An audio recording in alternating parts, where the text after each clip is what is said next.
Oh, we're live. Hello there, everybody. Rosie here, half in the light, half in the dark. You can choose how you see me. It's up to you. So, this video had to be made, the value of anger. As it happens, I am premenstrual, and those who know me well know the fiery Greek that develops in this build-up to moontime blessings and cleansing. But this full moon has been particularly active as well in helping to uproot, as I talked about in the full moon meditation I did for the tribe, the Rise tribe. Hello, Michael. Lovely to see you.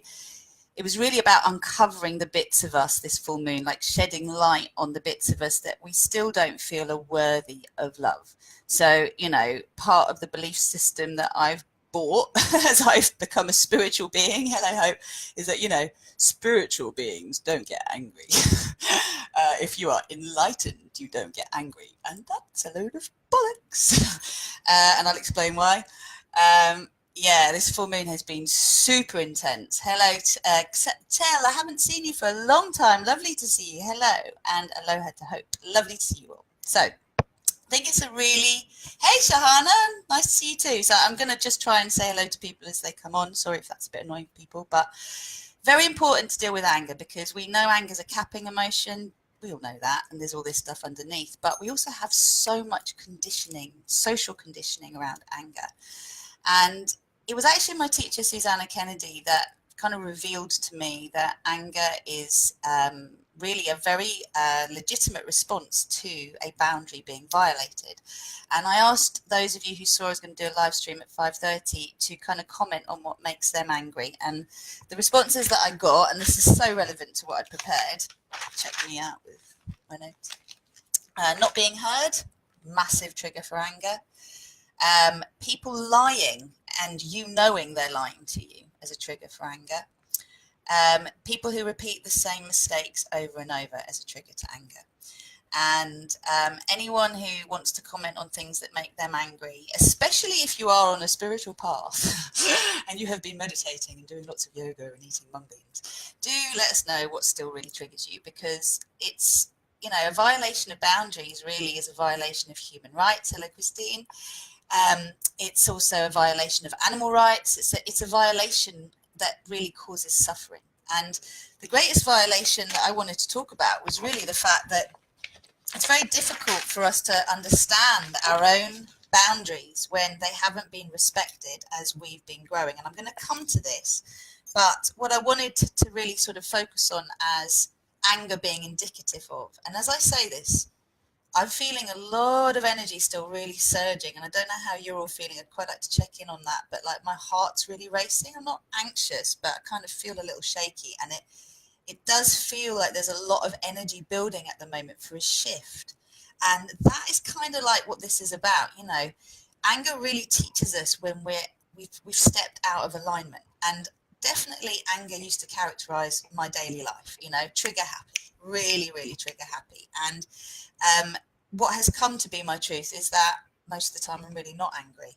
When I get triggered into anger now, I get a chance to check in with myself and see what's happening, what's out of alignment, where am I not listening to myself, and how is that getting reflected in the world around me? And that literally, it's there for everything, okay? Because it might be that there's a call to action that my higher self is asking me to do, to put out there publicly that I'm not listening to, and so I'm starting to get triggered by things I'm seeing that I'm not doing something about, that I know I have a role to do something about. Or it's more indicative of a voice that I'm not listening to within me that is saying you're people pleasing, or you're trying to keep others happy, or you're trying to maintain a balance here that actually isn't in alignment with your truth. So hey Ian, lovely to see you too. So there is a real value to anger, and the problem we have is that we really suppress it. We say it's not acceptable, it's not okay, so we push it down, push it down, push it down, and we find ways to keep it down, which are usually the addictions and the habits we have that kind of stop us from feeling things that are uncomfortable. Because if we feel something uncomfortable, then that means we've got to do something about it. And typically, we will either project it inwards or we will project it outwards. What does that look like? It looks like guilt, which is turning anger in towards you, and it looks like blame, pushing anger towards other people, but the result is the same. It leads to shame. okay? Whether we put shame on us, whether we put shame on others. And I've got to share with you the whole relationship with shame. My dear dad said to me yesterday, shame on you, laughingly, but there's a truth here, for me suggesting that he found it difficult to be honest with me about what he truly wants or would prefer. Now, see how that sits with you. Do you find it difficult to be really honest about what you really want or what you have a preference towards? Because you don't want that to mean that someone else does without something that they really want. And what you're doing there, and this all ties into the anger, is you're enabling constantly things to go on that shouldn't really be going on, because instead of being committed and connected to your truth and sharing your truth with love, you are projecting what you think another person's truth might be onto them and wanting to please them and wanting to be pleased by them. And so we end up in this situation where no one's really being honest about what they really want. And being able to say, look, this is what would work for me, this is what I'm happy with, this is not what I'm happy with, allows then the other person to reflect and go, actually, yeah, you know, I thought this would be what I wanted, but now you're saying that, this could work for me too. And we start to create win-win-win situations. So if we come back to anger, we want to look at it as a navigation tool. It's a tool that we're slightly off track, we're slightly off compass in terms of where we want to be going. And it can be that there's an action we need to take in order to align, so an outward action, or it can be that we need to take an inward action, which is to accept another part of us that's coming to light now that we are growing into more light, more awareness, more enlightenment, that is requiring our love and approval, especially if we have shunned this part of us in the past, or worse still, others have shunned it and we've learned to emulate that behavior. Last week, I was at two amazing events, and I'm going to do separate videos on them. One was about sensory babies, and this was all about our time in the womb, from conception through to birth and the first 2 years of life, and how they basically shape us for life. And if you're not quite sure about how that works, just think about an animal, a puppy or a kitten or a young animal that is traumatized, and how that can then affect their whole lives. They never really recover from it. We are slightly different, but we also are not, and there's something to be said there. The other aspect is I was at the Birthlight conference, which was all about sound, actually, and about how we develop through sound and how our different senses develop in the womb and how they need to develop in order for us to function optimally as human beings in mind, body, heart, and soul. So what really came from this is that, and it's no one's fault, okay, because we just didn't know, but most of us have never had our early distress cues witnessed, acknowledged, and respected. I certainly can remember as a child that my needs were not valid. They weren't important. If I was stating something that wasn't in accordance with what my mum or my dad wanted, then, you know, I would have to be shut down and they would get what they want. It was not about, oh, we'll do what the child wants. That wasn't the way it was. And even having a voice, I mean, I don't know about the rest of you, but like even having a voice and like knowing that what you say or what you feel matters, even if the outcome isn't that you get what you want, but what you say matters. Just think about whether as a child you got that message, that what you say matters and that your opinion counts from whatever perspective you have it, as a 2-year-old, a 5-year-old, a 13-year-old, and so on. And the other thing is much more about the fact that as babies, the signs of us being in early distress, so before we become inconsolable, before we start having digestive issues that are more chronic, or before we have sleep issues that are more chronic, we display cues when we're overstimulated or understimulated. So typically when we're overstimulated, we look away, okay, and we don't want to engage. And so what happens when a parent is trying to engage with a child and the child isn't engaging the way they want it to? Don't you then try and catch their eye? Don't you try and then put more of an emphasis on them actually making a connection with you, rather than stepping back and going, okay, baby's not up for it now, that's fine, I'll just give them a bit of space and then they'll reconnect with me. Often mothers feel that their babies are rejecting them because the mother's seeking contact and the child is not looking as they should in the parent's eyes towards them. Okay.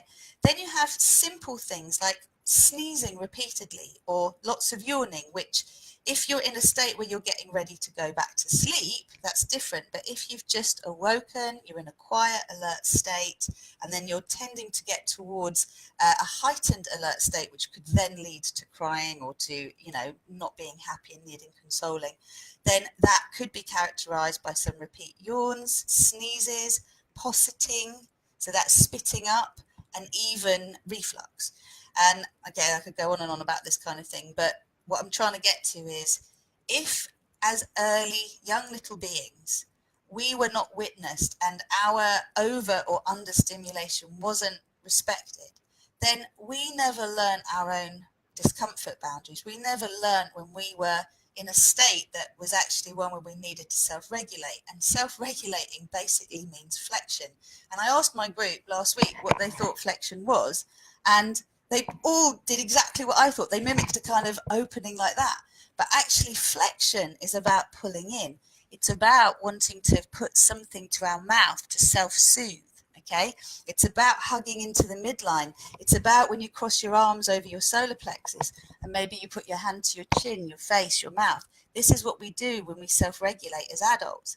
But in order for us to be able to grow and to function and to process all the stimulus that's coming in at the same time, we need to be able to move at the same time as being able to take in visual stimulus and audio stimulus. Just think about those 6-7 hours a day that you sat at a desk as a child, as a young child, trying to do as you're told, suppressing the anger of being frustrated by the fact that all your body wants to do in order to be able to make sense of all of this is actually to move, and you're not allowed to move. Suppression, suppression. So we then had this whole argument about whether sucking a thumb's okay or a dummy's okay. No, we don't do that. We don't overstimulate. We just give the baby a feed every 3 hours, 4 hours, and then that's it. They're just going to have to look after themselves and learn to manage on their own so they can be independent beings out there in the world, i.e. they can be so cut off from their own emotional state because no one has ever met their emotional needs that basically they don't know how to feel their feelings, so they just project outwards the whole time. And this is where we have no mind, body, heart connection, where we can't make a connection between a feeling we're having, where we're feeling it in our body, and what thoughts are corresponding to it. So anyone with chronic pain will know that the cells there basically are traumatized. There's something going on there that needs to be felt into, released, overcome. And, this is stored anger. This is pain body stuff. So what do we do with it? If we're going to look at the value of anger, then we're going to say, okay, the value of anger is for me to learn as an adult where my boundary has been pushed to the max and where I can learn to start paying attention to the signals before that bit. Because I know full well that you push me into a corner and I'm going to roar like a lion. But I've given you loads of signals before I roar like a lion. I've said, just get out of my face, just leave me be for a minute. I'm just going to go over there and self-regulate, i.e. take a few deep breaths, whatever. I'll come back to you on this. I'll avert my eyes. I'll want to step out. And if you follow me around and if you back me into a corner, then I am going to respond. Think about how you deal with anger.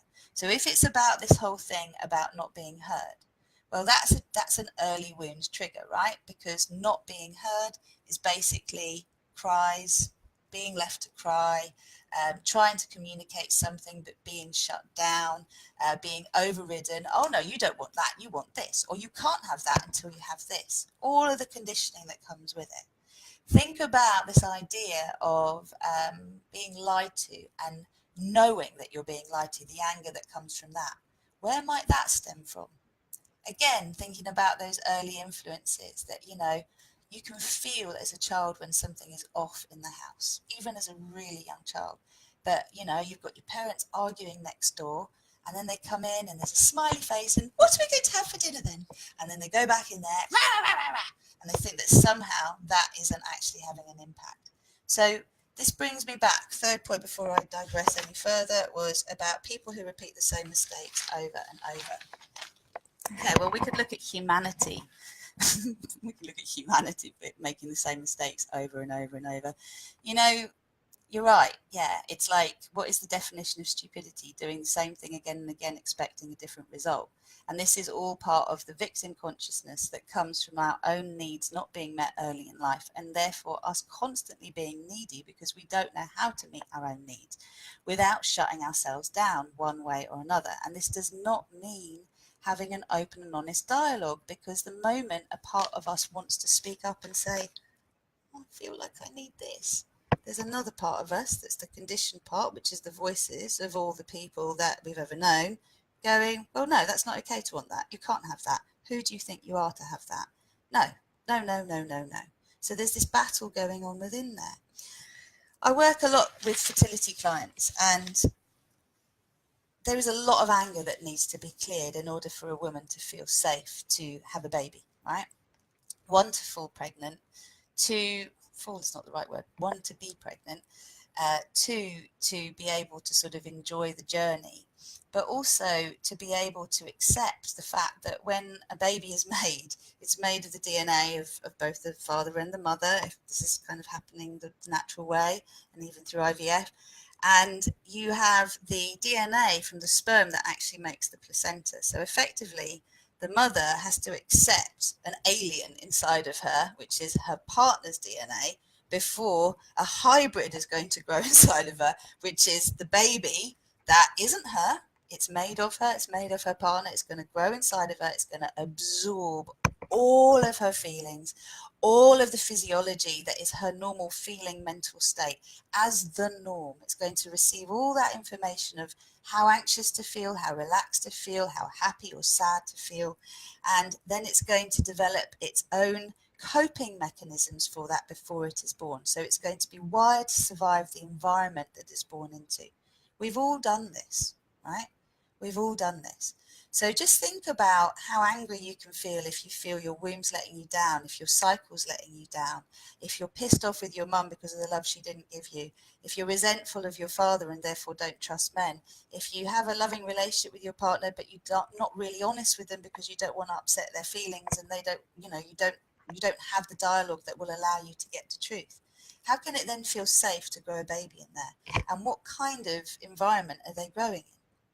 This is about why I feel so many people are struggling now to actually have babies, because we have, whether it's anger, rage, resentment, guilt, blame, shame, fear, anxiety, depression, stress, pain that we haven't dealt with in our physiology. It's in our physical body, and it also extends into our etheric body, and we've got many layers of our etheric body. So I often think of this as your kind of computer, hard drive memory, and also your cloud memory. And when they're both getting full, there's a problem there. The cloud can store a lot.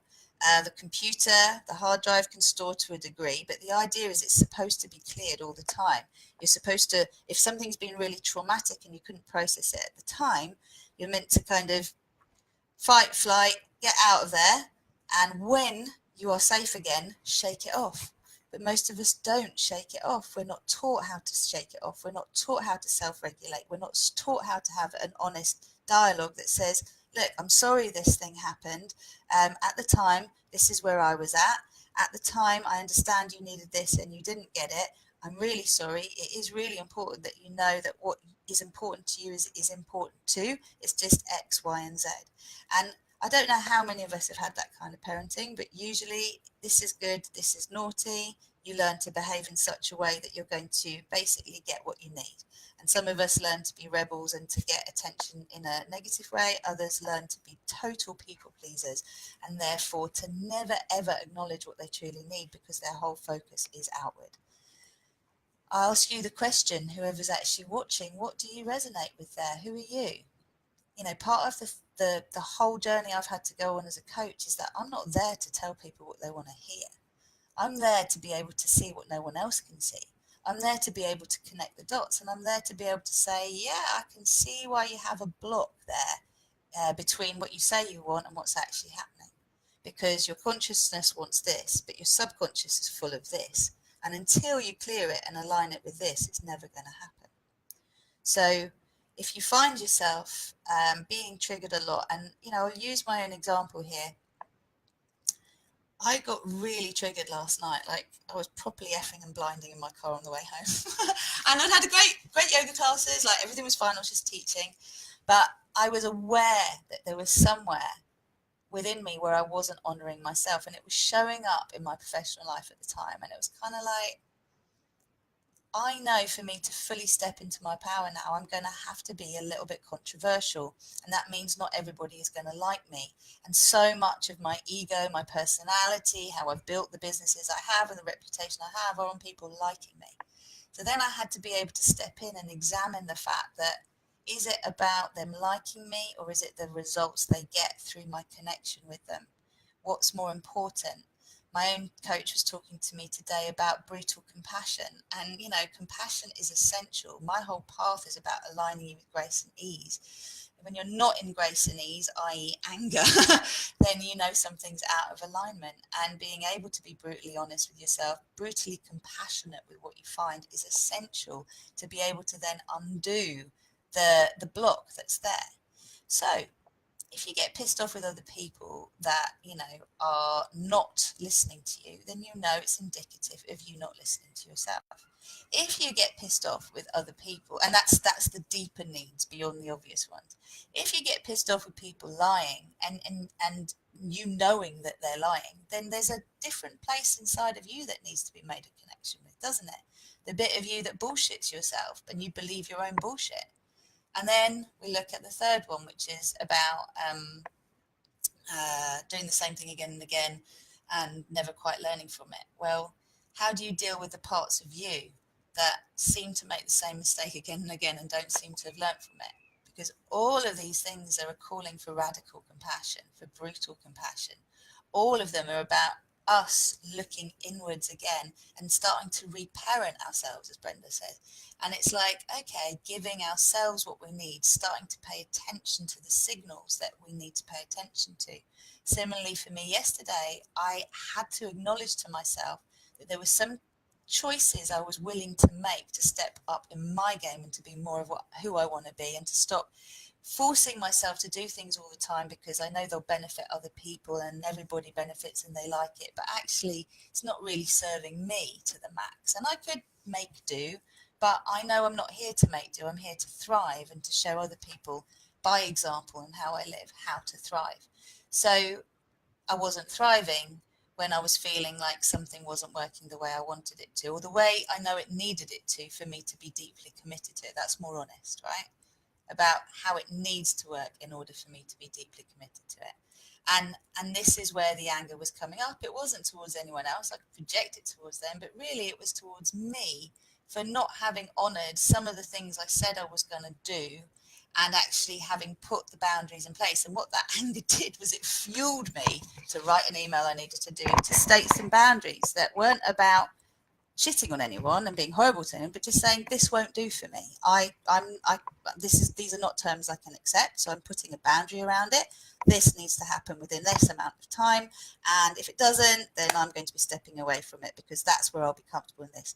I'll take this to my clients again, and this whole thing about all the excuses we will ever make for why we won't commit to our own self-growth. And it will be money, it will be time, it will be a family stress factor, it will be that, I couldn't possibly because of X, Y, Z. It took me a while to realize I'm my own ideal client, because in the end, what comes with this is I'm committed. I want to do whatever it takes because I want this to change, because I'm so fed up of things being the way they are that I am prepared to do whatever it takes because I trust this person. They've got something that I want, and I want to be in that space. That's where I'm going to next. So I'm going to challenge myself. And for me, that anger, when it comes up, it's really saying one thing, and this is one I'm going to quote from Cherie. she shared it with me this morning, is that, when we feel like we're falling apart, that is when we're actually coming into alignment. When we feel like, I can't do this anymore, that is your watershed moment when you're going, okay, I'm prepared to do something different. And so long as you listen to your own signals with that, so long as you make sure that you then follow through with inspired action, then you're going to be able to use that anger as a compass for getting back into alignment again, rather than a reason to feel that the world is against you, that the things that you're doing aren't working, it doesn't matter how hard you try, it never quite changes, and all the usual sub stories we give ourselves when we know we're just about to have a big change and actually we just want to make an excuse to stay the same. So these paths where we're shifting out of a fear-based paradigm into thriving, love-based paradigm, into claiming being co-creators of our reality, into claiming being multi-dimensional beings of love and light. What does that mean? It means you can coexist in the realm of fear, the realm of dreams, and then the realm of being a co-creator at the same time. But you're not being pulled down by the fear and the wishy-washiness of being in an expansive dream state. You're using everything you've learned to be able to move you forward in the trajectory of, this is what my desire is. I'm prepared to look at what is in the way of me fulfilling that desire and to do the work I need to do so I can experience the fulfillment of that desire, knowing full well my desire may change in the process, and that's okay because I'm not attached to outcome, in the sense that I'm not attached to things having to be a specific way. I am prepared to just listen to the signals within me, and as a result of that, to keep following my bliss. And that does not mean avoiding the uncomfortable. Okay, in order to access your bliss body, you need to move through your bloody pain body. Okay, just like in labor, the only way out is through. So you encounter something. Even if you decide to reach for the chocolate bar, the cigarette, the spliff, the glass of wine, the whatever you do, the shopping channel, just take a moment. What's here? What's here that I don't want to feel? Where am I not showing up for myself that reminds me of every other fucking time that my so-and-so and that so-and-so and that so-and-so didn't show up for me? You know, this is where I'm angry because I am fulfilling a belief through my actions that I'm not deserving, that I am worthless, that I'm not enough, that I somehow should be less important than this other thing. So if you find yourself trigger happy, you can bet your bottom dollar that your cues were not really observed. And as a result of that, your job is to observe your cues and to start to slow it down.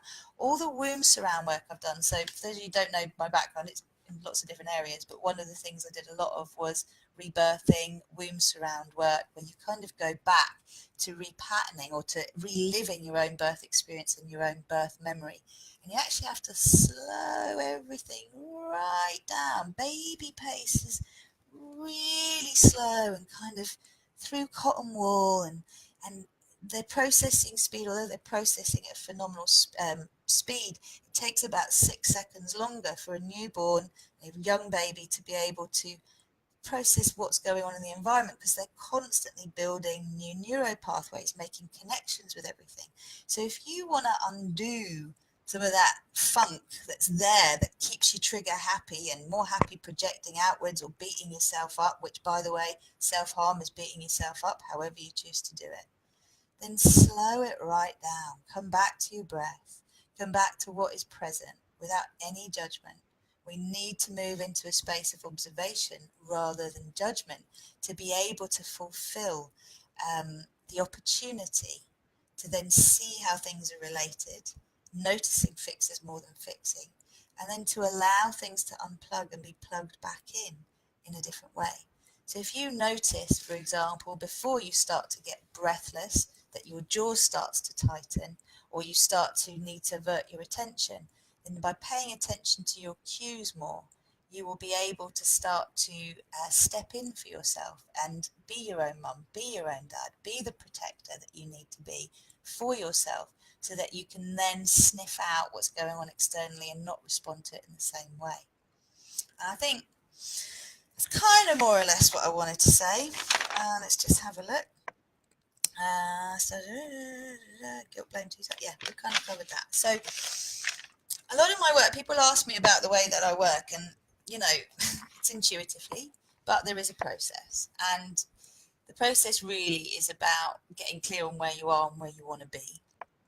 and then being able to uncover what is in resistance to you being where you want to be, which is the conditioning. And most of us will argue for our conditioning, especially if we had relatively happy childhoods and our parents were good people and we didn't feel like we were abused.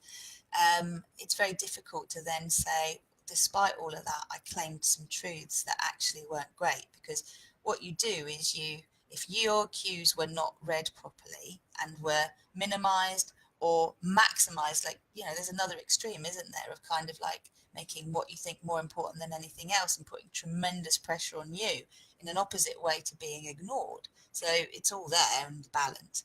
But if you were taught, that your cues are not obvious, they're not important, they're not obvious, and you're ignored, then you will learn to ignore them as a way of propelling the belief that whatever was given to you, so whatever behavior was mirrored to you is what you will mirror back. So you're kind of doubly abandoning yourself. You kind of put that call out there that is a reflective. So it's a reflex to kind of be going, this is too much, this is too much. It's ignored. And so by virtue of it being ignored, you learn to ignore it. And as a result of you ignoring it in yourself, you then ignore it in others. And the saddest thing that I can say for any parent who's been through, some kind of trauma as they were growing up, and, for me, it was putting my hands over my ears and telling my parents to stop shouting, because it was awful that they were shouting around me. And there were other incidents as well, but I wasn't abused consistently in an awful way. I got shouted at, I got smacked a few times, I saw some things I shouldn't have seen, sure, but these left big marks for me. Like, they made me feel unsafe. They made me feel unsafe trusting women. They made me feel unsafe trusting men. They made me feel unsafe trusting relationship and intimacy, and to trust even myself, right? So any of this, if it has happened for you, is going to have an impact. And if it's going to have an impact, then no one else can actually sort it out but you.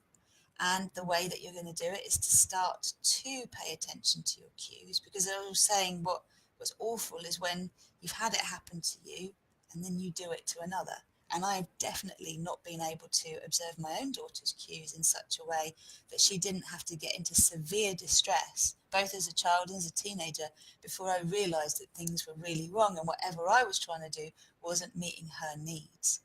And so I have the knowledge, the wisdom, the guidance, everything that I have in hindsight, not because I had it at the start. And this is something we can give to every unborn child, is to do this inner healing work before we actually come to have babies. And if we've already had babies, within the first 6 years of their life, so that we can clear our own cellular trauma, and so that we can also then clear it from them and model again, because neuroplasticity is there. We can actually form new brain cells right up into our late 80s and 90s, and some say till we die. So we are able to adapt all the time, so long as we don't keep getting more rigid and more avoidant of pain. But we actually see pain, including uncomfortable emotions like anger, as an opportunity to be able to dive deep and to find the places where more love, more compassion, more forgiveness, and more acceptance are needed.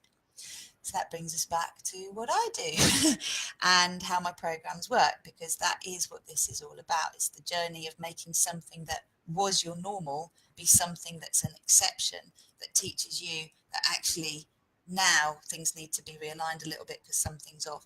And actually, it's okay as well to feel frustrated, to feel angry, without censoring it and being able to say, all right, maybe I haven't done enough connecting to nature. Maybe I haven't exercised enough. Maybe I've absorbed too much energy from the people around me because my focus has been on things other than enjoying myself right now.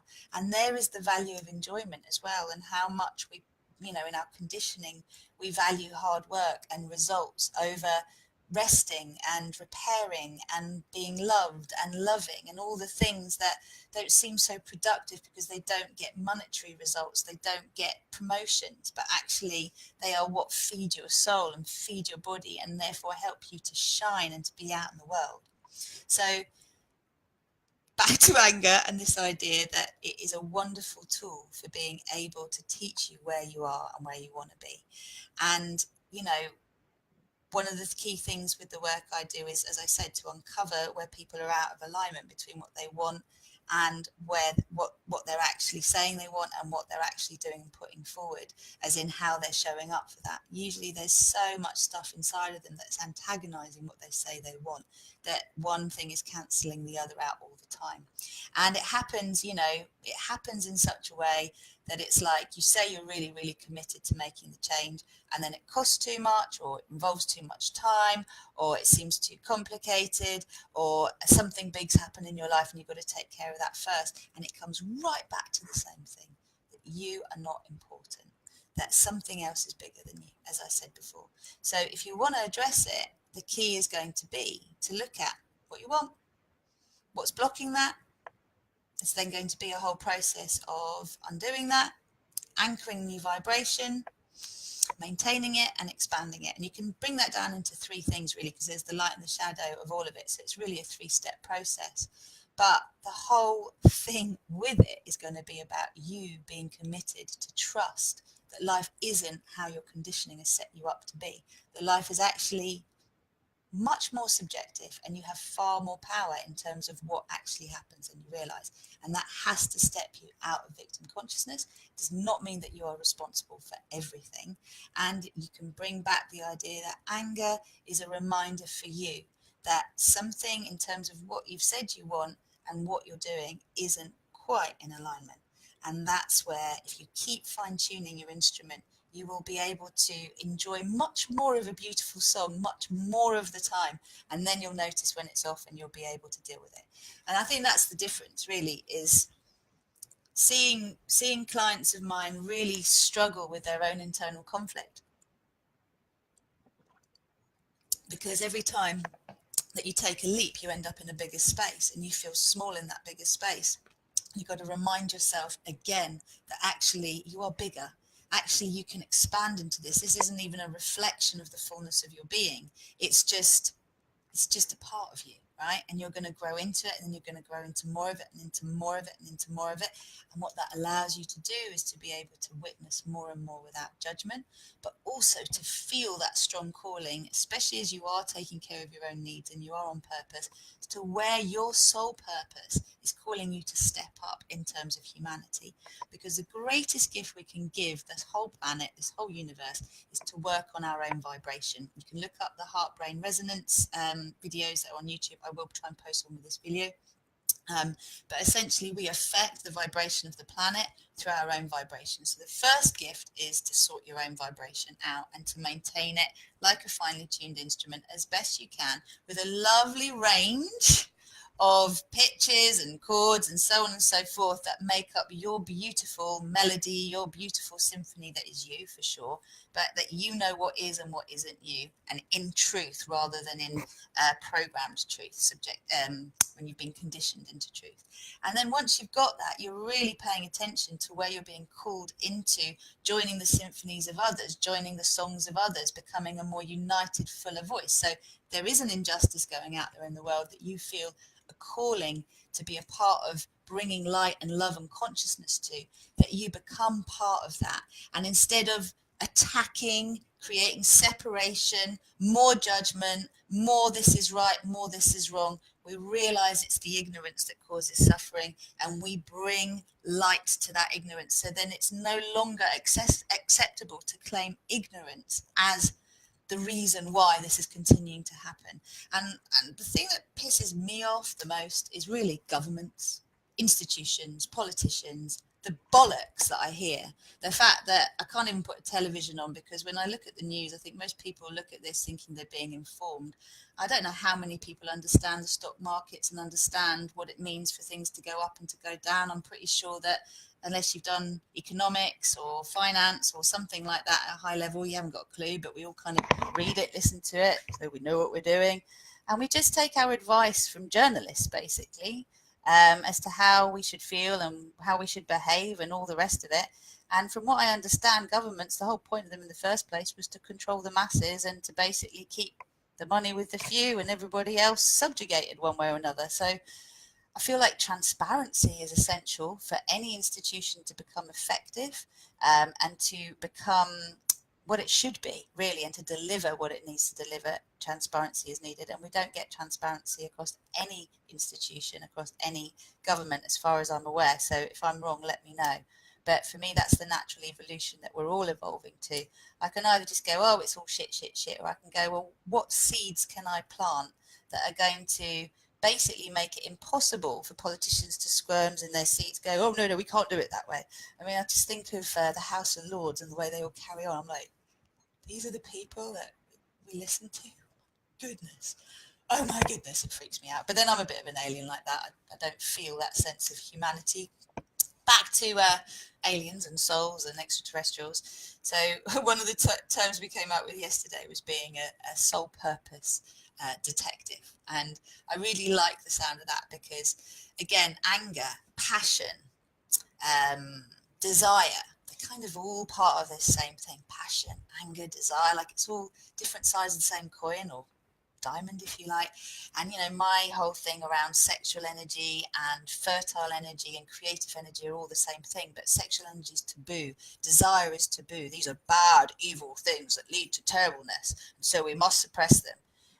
Social conditioning again, right? So if we awaken passion, if we awaken desire, if we trust that desire is leading you to your soul's purpose, and anything that makes you angry is something that perhaps you are there to uncover, to heal within yourself, then to help in the unblocking for humanity, then there's even more value to anger, isn't there? So cool when it comes like that. And the same with passion and desire, is that this is what makes us feel alive. This is what makes us feel like we have purpose. And if you're wondering what your soul purpose is, it's going to be to follow your passion, to follow your bliss, to remember the only way out is through, and to embrace that journey, and to look for the tools for that journey, to embrace those tools, to refine those tools, and to enjoy the co-creation that you're co-creating. So I reckon that's about all I have to say. I'm definitely not feeling angry anymore. Does anyone have any comment they would like to make? Just wondering if there's any. I haven't seen any for a while. Oh, Rachel's there. Hello. Thank you, thank you, thank you. How do you manage the feeling that comes when thinking someone has a fundamentally different perspective of life than you? I often feel like someone doesn't get my perspective, and it's so hard to respect their perspective. Sure. And hello, everybody else. Rena, Odetta, and Michaelis, hello. Basically, it's not our job to get people to understand our perspective. It's just for us to be clear on what our perspective is, and to respect the fact that we can have different opinions. Where we do need to find some kind of resolution, if you like, is where one person's way of being or perspective is inflicting pain on others, or on something that isn't making a choice out of that. So often there's a way of accepting ourselves. We feel the need that for others to accept us, and the fear of persecution is massive for anybody who's doing any kind of work and stepping out there. And I feel it sometimes. I come for video, I'm like, oh, that was a bit raw, that was a bit racy. And it's something that we reveal ourselves. This is transparency, this nakedness. But I think hope really, the main thing to manage is to realize that they're just what they're doing is they're uncovering for you where some more self-acceptance is important. And like I said, if really what they're doing, that their perspective is one that is causing you harm, then that's something that needs looking at. If your perspective is causing them harm, as in suffering, that needs looking at as well. But usually the way that if two people want to try and understand each other, because there's a fundamental difference there as well, is do you want to try and understand each other's perspectives, or are you just going to be at loggerheads wanting to get clear that one person is going to be right and one person is going to be wrong? And I would say that it's through researching things together, challenging what you uncover, both in your own current narrative and in the other person's, and seeking to learn more and more and more until perhaps there's a middle ground that you can both agree on. That's kind of what's happened for me. But in the end, fundamental differences are interesting, aren't they? Because we can choose to be around people that vibrate in a nice way around us, but they still might have some fundamental differences in opinion to us. That might just be a lesson in acceptance and accepting the differences and saying, in the end, is love here? Yes, love is here. And other times it can be that that fundamental difference in belief makes it very difficult to be energetically around each other, because you're not a vibrational match. Their belief and your belief means that when you're around them, it really brings you down, or when they're around you, they feel really brought down, in which case, or excitable and defensive, in which case, then that connection needs to be reviewed, doesn't it? We are constantly evolving, and we need to be prepared to let go and at the same time to welcome the new. So long as we're staying in a state of opening and allowing, then we're going to be in a position where I feel like we are able to see different perspectives and to value those different perspectives and to build up a multifaceted approach, a multifaceted perspective to all that is. Because in the end, there's a lot of things we don't really know. You know, there are things we can get a feeling on, that we can sense out, but, you know, to argue that one is right and the other is wrong, there's a lot of things in there, isn't there? There's a lot of, we'd have to all clear our own damage to such a degree, I think, to really get clear on that.